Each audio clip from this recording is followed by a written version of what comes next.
Tribunal harus waspada, jalan berlubang di Gunung Malinta, Ambon ini membahayakan pengendara.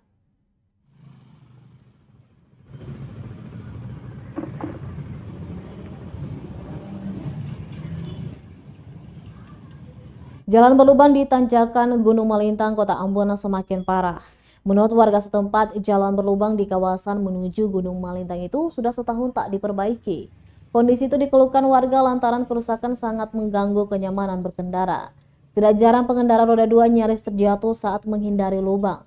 Salah satu warga, April, kepada tribunambon.com menyebut jalan tersebut sudah 1 tahun rusak dan tak kunjung diperbaiki.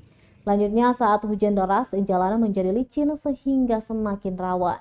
Warga pun meminta pemerintah Kota Ambon segera memperbaiki jalan rusak dan berlubang itu.